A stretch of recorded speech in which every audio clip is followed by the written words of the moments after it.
Norarahana fanafody ihany koa ny teny amin'ny lapan'ny fanatanjahantena sy ny kolontsaina Mahamasina teny izay toerana nanatanterahana ilay tohonoi CCCOI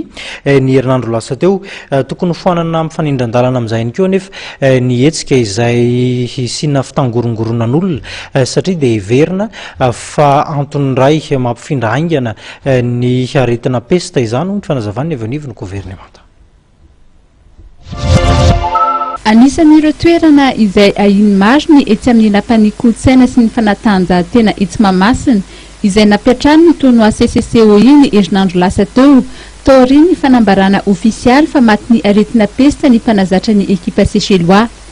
Androany dia nisy ny fandrarahana fanafody no tanterahana teny an-toerana. Dépendance ny atao anatin'ny palais, ny any amin'ny toilette, ny any amin'ny birao, ny any amin'ny vestira samy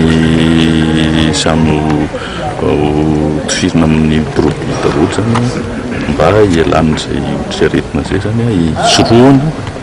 indrindra moa zany ny zavatra mety mbola hitrano mba izy ahafahana zany mandray raha fa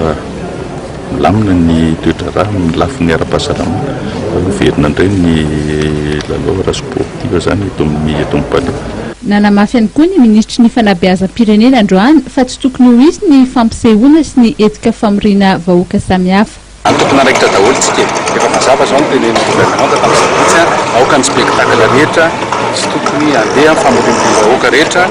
dia aoka aloha zany zay ny zavatra izay mazava kosa tenen'ny governementa samy tokony andraikitra ka ny organisateur na spectacle dia tokony andraikitra ny zavatra miseho anaty spectacle. Anisan'ireo hetsika izay nahemitra noho izay fanapahan-kevitry ny governementa izay ny salon de la microfinance, des banques et des assurances izay tokony nanomboka androany teny amin'ny lapan'ny kolontsaina sy ny fanatanjahantena Mahamasina.